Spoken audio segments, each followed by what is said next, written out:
কার্যক্রম নিষিদ্ধ আওয়ামী লীগের প্রতিষ্ঠা বার্ষিকী ঘিরে চট্টগ্রাম কক্সবাজারে কড়া নিরাপত্তা।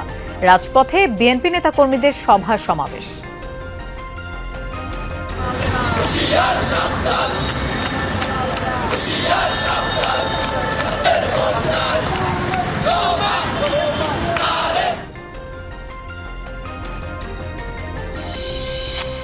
কিছু মানুষের জন্য ভালো উদ্যোগ নষ্ট হওয়ায় হতাশ শিক্ষামন্ত্রী। চট্টগ্রামে উচ্চ মাধ্যমিকের কেন্দ্র পরিদর্শনে গিয়ে বললেন, শিক্ষা ব্যবস্থাকে এক ছাতার নিচে আনা জরুরি। আপনাদের কমন সাবজেক্টগুলো যদি সকলের কমন সাবজেক্ট হয়ে থাকে তাহলে কমনলি সেন্টার ডিস্ট্রিবিউশন হবে। নো মোর মাদ্রাসা মাদ্রাসা, স্কুল মাদ্রাসা, অল দ্য সেম।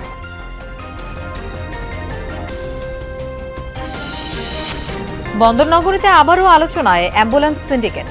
চক্রের ৩০ জনের বিরুদ্ধে পুলিশের মামলা। ভোগান্তি কমানোর দাবি রোগী ও স্বজনদের।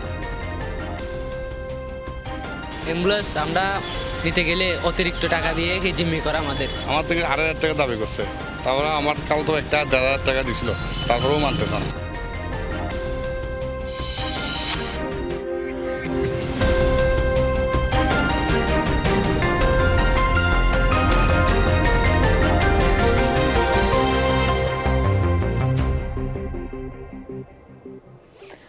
শুভেচ্ছা, আমন্ত্রণ আজকে চট্টগ্রামের আয়োজনে। আপনাদের সঙ্গে থাকছি আমি মৌসুমী আহমেদ লোপা। এতক্ষণ শিরোনাম দেখছিলেন, এবার যাচ্ছি পুরো খবরে। কার্যক্রম নিষিদ্ধ আওয়ামী লীগের প্রতিষ্ঠাবার্ষিকী ঘিরে দিনভর চট্টগ্রাম ও কক্সবাজারে ছিল কড়া নিরাপত্তা ব্যবস্থা। সম্ভাব্য নাশকতা ও বিশৃঙ্খলা ঠেকাতে সতর্ক অবস্থান নেয় আইনশৃঙ্খলা রক্ষাকারী বাহিনী। মোড়ে মোড়ে চলে তল্লাশি ও জিজ্ঞাসাবাদ। অন্যদিকে রাজপথে অবস্থান নিয়ে সভা সমাবেশ করে বিএনপি ও অঙ্গ সংগঠনের নেতাকর্মীরা। হঠাৎ করেই বন্দরনগরীর ভিন্ন চিত্র। জিসি মোড়, কাজীর দেউড়ি, নিউ মার্কেট, লালদিঘি সহ গুরুত্বপূর্ণ সব পয়েন্টে চেকপোস্ট বসিয়ে দিনভর চলে পুলিশের তল্লাশি ও সন্দেহভাজনদের জিজ্ঞাসাবাদ। শহরে যে আউটগোয়িং ইনকামিং আছে, আউটগোয়িং ইনকামিংয়ের মধ্যে আমরা অধিকতর তৎপর আছি। এই গাড়িগুলো আমরা চেকপোস্টের আওতায় আনতেছি শহরের বিভিন্ন পয়েন্টে। আইনশৃঙ্খলা রক্ষাকারী বাহিনীর পাশাপাশি রাজপথে অবস্থান নিয়ে সভা সমাবেশ করে বিএনপি এবং অঙ্গ সংগঠনের নেতাকর্মীরা। নিষিদ্ধ সংগঠনের নাশকতা চেষ্টা বা বিশৃঙ্খলা প্রতিরোধে এই অবস্থানে বলে জানান তারা। যেহেতু তাদেরকে নিষিদ্ধ করা হয়েছে, কাজে এখানে যখন তারা কিছু একটা করতে যাবে, আলটিমেটলি সেখানে একটা কনফ্রন্টেশন এবং এগুলির কারণে শহরের শান্তি শৃঙ্খলা বিঘ্নিত হবে এবং সেখানে শহরটা অনিরাপদ হয়ে যাবে এবং এই জায়গায় আমরা মনে করি এটা কখনো হওয়া উচিত নয়। তৎপরতা চালাতে পারে, সন্ত্রাসী কর্মকাণ্ড চালাতে পারে, জনজীবনকে অতিষ্ঠ করার জন্য কিছু অপকর্ম করতে পারে। এই জন্য আমরা বলেছি প্রত্যেক এলাকার লোকজনকে নিয়ে আমাদের নেতাকর্মীরা যেন সচেতন থাকে। শ্রমিক লীগ, আওয়ামী লীগের নেতাকর্মীদের লজ্জা থাকা উচিত যে তাদেরকে ফেলে তাদের নেত্রী এখন ইন্ডিয়ায়। শৃঙ্খলা অবস্থা সৃষ্টি করার জন্য বিচ্ছিন্নভাবে তারা অপকর্মগুলো করছে, নৈরাজ্য সৃষ্টি করছে। মিছিলগুলোর নামে যেন কোনো প্রকার নৈরাজ্য সৃষ্টি করতে না পারে। যারা রাষ্ট্র কর্তৃক নিষিদ্ধ, আজকে তারা আবার মাথা চাকা দিয়ে ওঠার চেষ্টা করছে। যারা বাংলাদেশ থেকে লক্ষ লক্ষ কোটি টাকা বিদেশে পাচার করেছে, সেই সমস্ত খুনিদের বিচার না হওয়া পর্যন্ত আমরা রাজপথে থাকবো। গত কয়েক মাসে চট্টগ্রাম মহানগরী ও জেলার বিভিন্ন উপজেলায় কয়েক মিনিটের ঝটিকা মিছিল করেছে কার্যক্রম নিষিদ্ধ থাকা আওয়ামী লীগ, যুবলীগ, ছাত্রলীগের নেতাকর্মীরা। মঙ্গলবারও পটিয়ায় ঝটিকা মিছিল বের করে। কার্যক্রম নিষিদ্ধ দলটির প্রতিষ্ঠাবার্ষিকীর দিন এ ধরনের কর্মসূচি নাশকতা চেষ্টা বা অপ্রীতিকর পরিস্থিতি এড়াতেই সর্বোচ্চ সতর্ক অবস্থান নেয় পুলিশ। কার্যকলাপ নিষিদ্ধ করা আছে, শুধু তারা কোনো ধরনের কোনো কার্যকলাপ করতে পারবে না এবং কেউ যদি এ ধরনের কোনো চেষ্টা করে তাদের বিরুদ্ধে কঠোর আইনানুগ ব্যবস্থা গ্রহণ করা হবে। সাদা পোশাকে গোয়েন্দা সদস্যরাও ছিলেন নজরদারিতে। প্রয়োজনে প্রস্তুত রাখা হয় সেনাবাহিনীকে।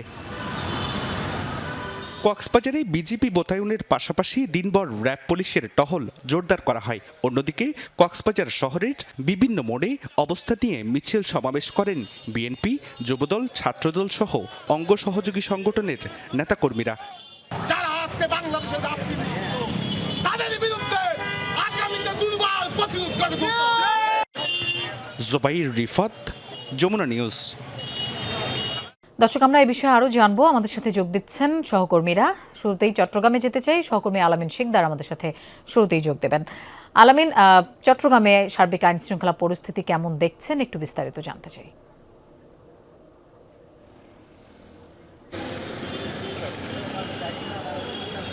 লোপা কার্যক্রম নিষিদ্ধ। আওয়ামী লীগের কোনো ধরনের সভা সমাবেশ কোনো কিছুই যাতে প্রতিষ্ঠাবার্ষিকী কেন্দ্র করে না ঘটে এবং কোনো ধরনের অনাকাঙ্ক্ষিত ঘটনা যাতে না ঘটে সেজন্য প্রশাসনের পক্ষ থেকে ব্যাপক কড়া নিরাপত্তা যেটাকে আমরা বলতে পারি সেই কড়া নিরাপত্তা নজরদারি বৃদ্ধি করা হয়েছে। চট্টগ্রামের বেশ কয়েকটি মোড়ে আমরা দেখছি আইনশৃঙ্খলা রক্ষাকারী বাহিনীর সদস্যদের মোতায়েন বৃদ্ধি করা হয়েছে এবং চেকপোস্ট বসিয়ে যে তল্লাশি কার্যক্রম সেই তল্লাশি কার্যক্রম আমরা দেখছি যে এখন পর্যন্ত চলছে।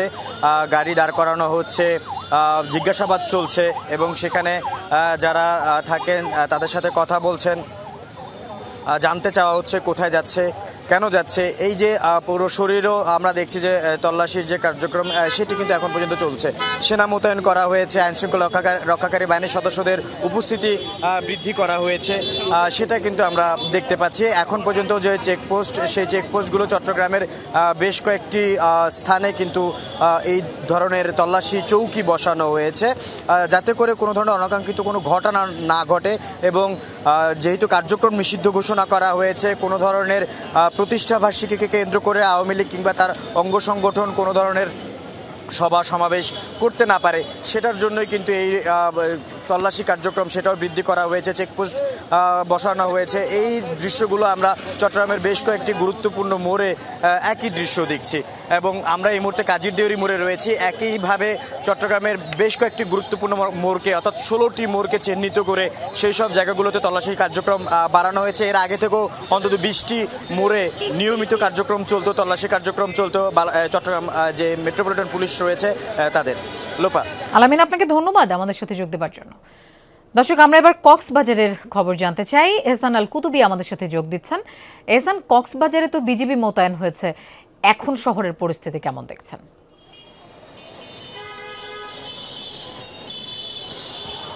লোপা, আজকে সকাল থেকেই আমরা দেখছিলাম কক্সবাজার শহর, কক্সবাজারের আশপাশের অন্যান্য যে উপজেলা আছে সেই উপজেলাগুলোতে আইনশৃঙ্খলা বাহিনী, আপনি যেমনটি বলছিলেন, বিজিবি মোতায়েন করা হয়েছে। বিজিবির 2 প্লাটুন বিজিবি আমরা দেখেছি, তারা বিভিন্ন জায়গায় টহল দিচ্ছে, বিশেষ করে কক্সবাজার সদর এবং ঈদগাহ এবং উখিয়া এর পাশাপাশি অন্যান্য যে উপজেলাগুলো রয়েছে, রামু, সবখানেই বিজিবির যে টহল সেই কার্যক্রম কিন্তু আমরা দেখছিলাম এবং পাশাপাশি পুলিশের যে টহল, পুলিশের অন্যান্য যে কার্যক্রম, বিশেষ করে বিভিন্ন জায়গায় চেকপোস্ট বসানো, বিশেষ করে কক্সবাজার শহরে ঢোকার সময় বাস টার্মিনাল মোড় এবং কলাতলির মোড় সহ যে গুরুত্বপূর্ণ পয়েন্টগুলো রয়েছে সেখানে কিন্তু পুলিশ, বিজিবির পাশাপাশি অন্যান্য আইনশৃঙ্খলা বাহিনীর সদস্যরাও কিন্তু কঠোর নজরদারিতে ছিল যাতে কার্যক্রম নিষিদ্ধ আওয়ামী লীগের কোনো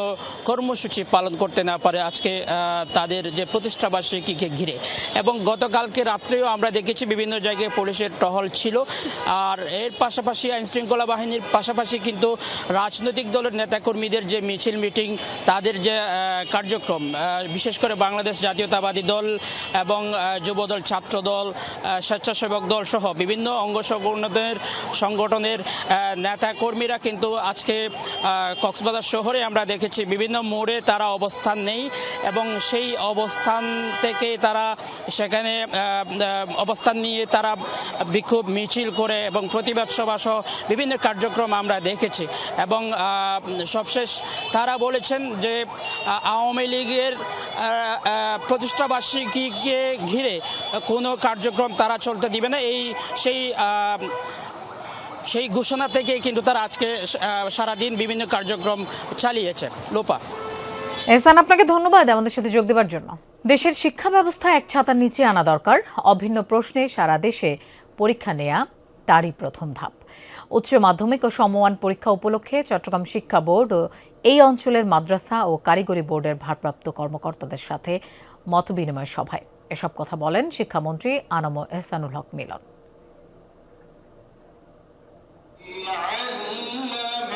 দেশের 3 পার্বত্য জেলা রাঙ্গামাটি, খাগড়াছড়ি ও বান্দরবান, এসব জেলার প্রাথমিক বিদ্যালয়গুলোতে পার্বত্য জেলা পরিষদ সম্পূর্ণ নিজস্ব তত্ত্বাবধানে শিক্ষক নিয়োগ দেয়।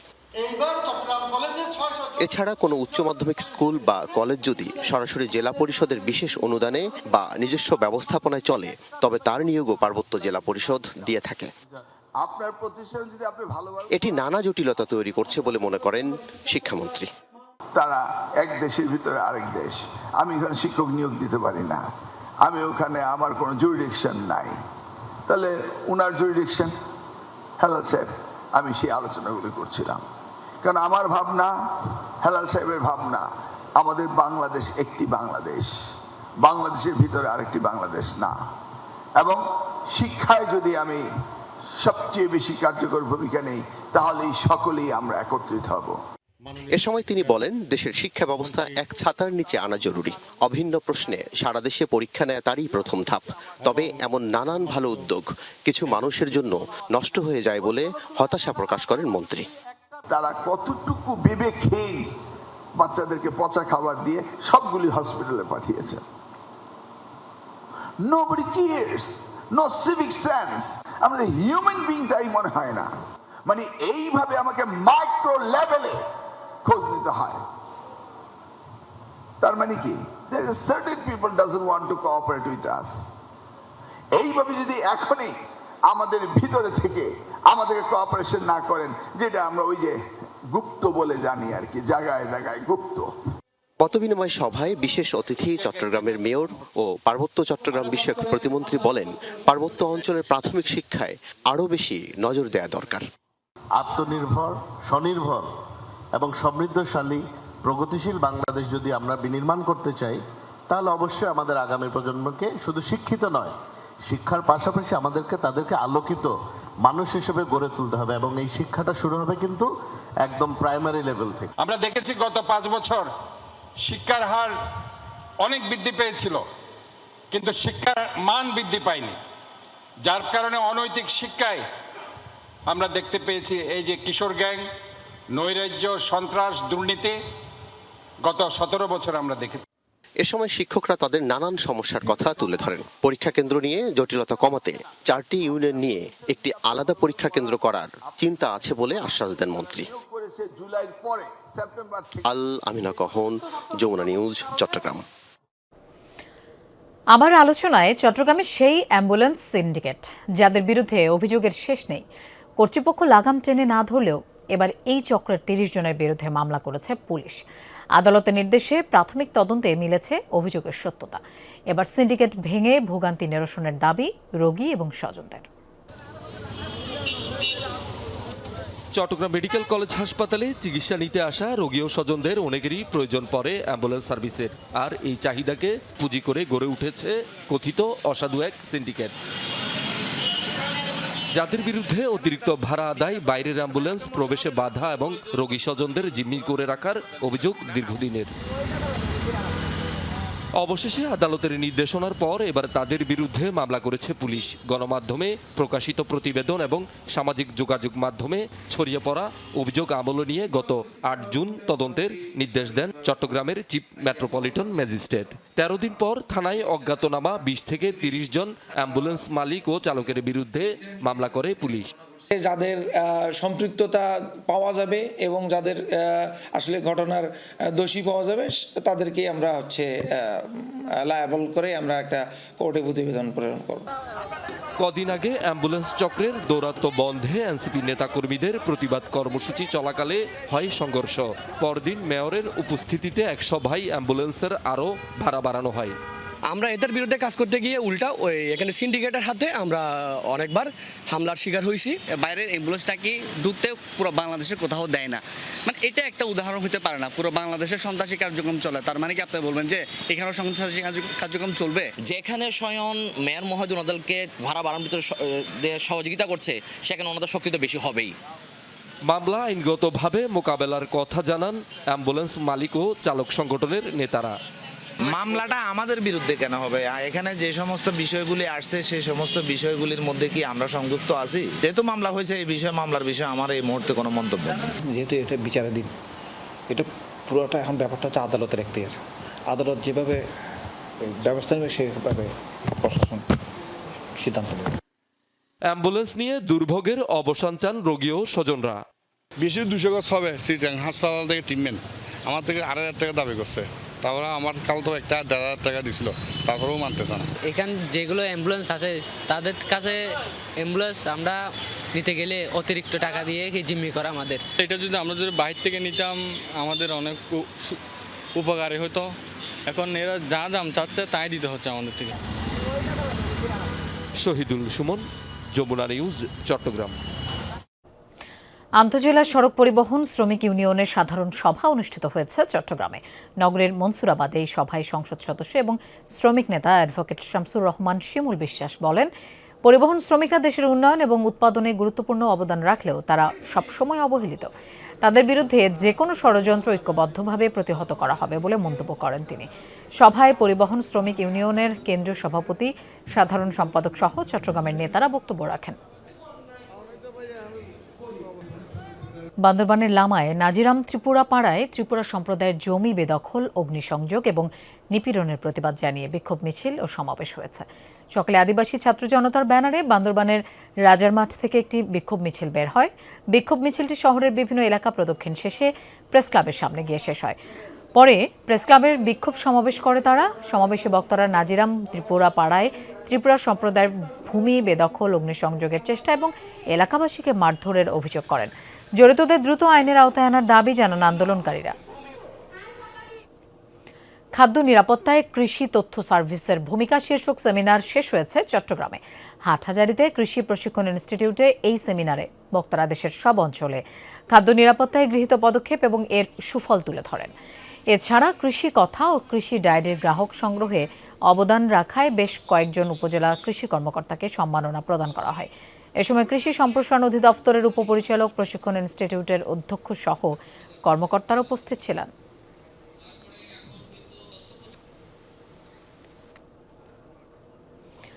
জাতীয় কবি কাজী নজরুল ইসলামের ১২৭তম জন্মবার্ষিকী উপলক্ষে চট্টগ্রামে অনুষ্ঠিত হয়েছে নজরুল জয়ন্তী উৎসব। জেলা শিল্পকলা একাডেমি মিলনায়তনে আয়োজিত উৎসবের উদ্বোধন অনুষ্ঠানে বক্তারা বলেন, শুধু পাঠ্যক্রমের মধ্যে নজরুলকে সীমাবদ্ধ রাখায় অনেকে তার সম্পর্কে কম জেনেছে। কাব্য, সাহিত্য, সঙ্গীতে তার প্রকাশভঙ্গি এবং প্রতিভা বিস্ময়কর বলে মন্তব্য করেন বক্তারা। পরে গান, নৃত্য, আবৃত্তি সহ সাংস্কৃতিক পরিবেশনায় অংশ নেন ২ শতাধিক ক্ষুদে শিক্ষার্থী। সৌরবিদ্যুৎ কাজে লাগাতে চট্টগ্রামে শিল্প কলকারখানায় রুফটপ সোলার পাওয়ার প্ল্যান্টে প্রচলন ক্রমেই বাড়ছে। পরিবেশ বান্ধব এবং সাশ্রয়ী হয় এই ধরনের প্ল্যান্টের দিকে ঝুঁকছে বিভিন্ন প্রতিষ্ঠান। এরই অংশ হিসেবে এবার চট্টগ্রামের মিরসরাইয়ে এশিয়ান পেইন্টসে চালু হয়েছে ৮৫০ কিলোওয়াট ক্ষমতা সম্পন্ন সোলার প্রকল্প। নবায়নযোগ্য জ্বালানির ব্যবহার বৃদ্ধি এবং পরিবেশ সুরক্ষায় এই উদ্যোগ বলে জানায় কর্তৃপক্ষ। উদ্বোধন অনুষ্ঠানে প্রতিষ্ঠানটির কান্ট্রি ডিরেক্টর খান সালাউদ্দিন মোহাম্মদ মিনহাজ, অর্থনৈতিক অঞ্চল কর্তৃপক্ষের উপপরিচালক সহ আরও অনেকেই উপস্থিত ছিলেন। ধর্মপ্রাণ মুসল্লিদের অংশগ্রহণের চট্টগ্রামে চলছে 5 দিনব্যাপী সোহাদায়ে কারবালা মাহফিল। গাউসিয়া হক ভান্ডারি খানকা শরীফের ব্যবস্থাপনায় এই মাহফিলের দ্বিতীয় দিনে বক্তারা বলেন, রাসূলের প্রতি ভক্তি, শ্রদ্ধা, ভালোবাসাই হলো ঈমান ও প্রকৃত ইসলামের মূল ভিত্তি। বিশ্বজুড়ে যুদ্ধ, হানাহানি বন্ধে ইসলামে নির্দেশিত বাণী অনুসরণের আহ্বান জানান তারা। মাহফিলে আলেম, গবেষক, শিক্ষাবিদ, প্রকৌশলী সহ বক্তব্য রাখেন অনেকেই।